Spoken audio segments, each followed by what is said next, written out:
Bismillahirrahmanirrahim. Assalamualaikum warahmatullahi wabarakatuh.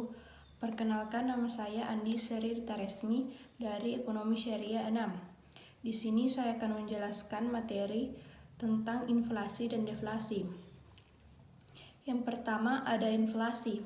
Inflasi adalah kejadian ekonomi yang sering terjadi meskipun kita tidak pernah menghendaki.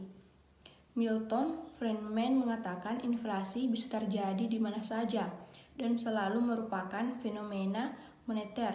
Dianggap fenomena moneter karena terjadinya penurunan nilai unit perhitungan moneter terhadap suatu komoditas. Ekonomi Keynesian meyakini inflasi dapat terjadi secara independen dari kondisi moneter. Jika didefinisikan, inflasi adalah kenaikan harga barang dan jasa secara umum dan terus-menerus. Inflasi terjadi jika terjadi kenaikan harga bersifat umum, secara umum dan terus-menerus. Inflasi terjadi jika kenaikan harga bersamaan. Kenaikan harga tersebut dimaksudkan bukan terjadi sesaat.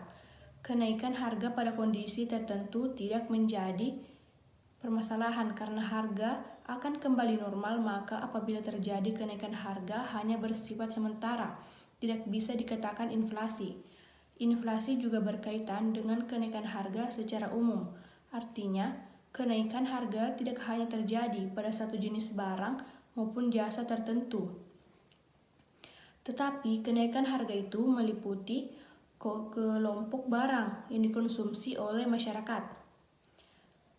Terlebih lagi, kenaikan itu akan mempengaruhi harga barang lain di pasar, sedangkan terus-menerus berarti bahwa kenaikan harga berlangsung sesaat saja, sesekali, 2 kali, atau reda kembali, maka bukan dikatakan inflasi.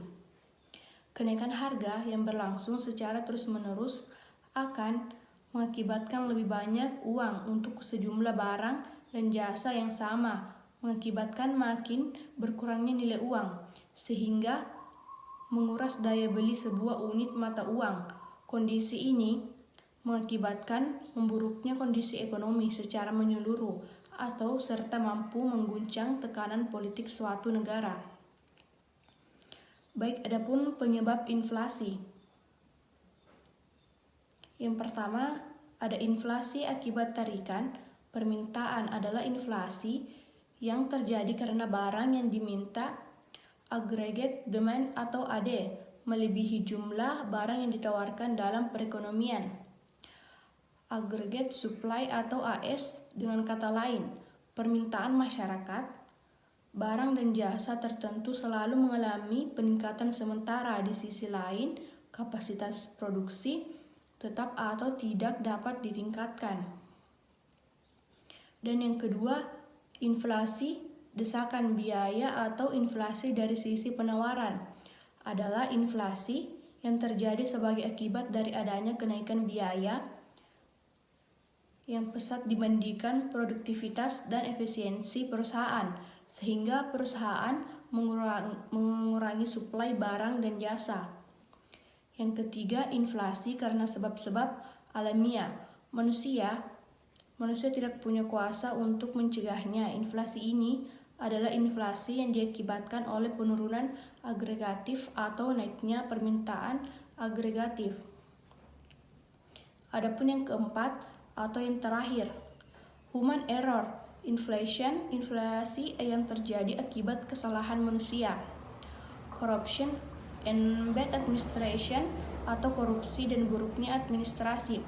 Korupsi dan buruknya administrasi akan mengganggu tingkat harga karena para produsen akan kenaikan harga jual barangnya untuk menutupi biaya-biaya yang seharusnya tidak dibebankan kepada produsen, melainkan dibebankan kepada pemerintah, yang pada akhirnya mengakibatkan inflasi alokasi sumber daya yang tentu akan merugikan seluruh lapisan masyarakat Indonesia.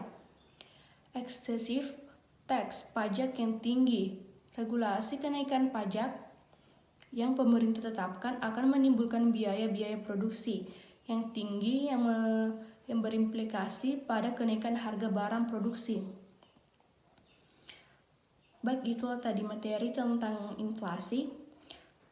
dan adapun materi tentang deflasi. Deflasi adalah penambahan nilai mata uang antara lain dengan pengurangan jumlah uang kertas yang beredar dengan tujuan mengembalikan daya beli uang yang nilainya menurun. Gejala perekonomian yang merupakan akibat keadaan tersebut seperti penurunan produksi, langkanya lapangan kerja, rendahnya daya beli masyarakat. Dalam ekonomi, deflasi adalah suatu periode yang mana harga-harga secara umum jatuh dan nilai uang bertambah. Deflasi adalah kebalikan dari inflasi. Bila inflasi terjadi akibat banyaknya jumlah uang yang beredar di masyarakat, maka deflasi terjadi karena kurangnya jumlah uang yang beredar. Adapun faktor-faktor penyebab deflasi. Yang pertama ada peraturan Bank Sentral tentang kebijakan yang telah ditetapkan. Otoritas moneter adalah suatu entitas yang memiliki kewenangan untuk mengendalikan jumlah uang yang beredar pada suatu negara dan memiliki hak untuk menetapkan suku bunga dan parameter lainnya yang menentukan biaya dan persediaan uang. Yang kedua, terlalu banyak hasil produksi yang sama banyaknya penawaran yang ditawarkan daripada permintaan juga menjadi salah satu penyebab deflasi. Perusahaan yang mempunyai banyak produksi yang sama akan berlomba-lomba untuk menurunkan harganya. Yang ketiga, penurunan permintaan terhadap barang, penurunan terhadap permintaan barang juga salah satu masalah timbulnya deflasi. Biasanya konsumen sudah memiliki alternatif lain untuk memenuhi kebutuhannya. Selain itu, banyak bisnis atau perusahaan yang menghasilkan produk tertentu, namun tidak terhitung secara tepat kuantitas hasil produksi, sehingga jika terlalu banyak produksi yang terjadi dan diiringi dengan peningkatan permintaan masyarakat terhadap produk tersebut akan berakibat barang yang tidak laku dijual. Baik, mungkin itu saja yang bisa saya jelaskan tentang inflasi dan deflasi. Lebih dan kurangnya, Assalamualaikum warahmatullahi wabarakatuh.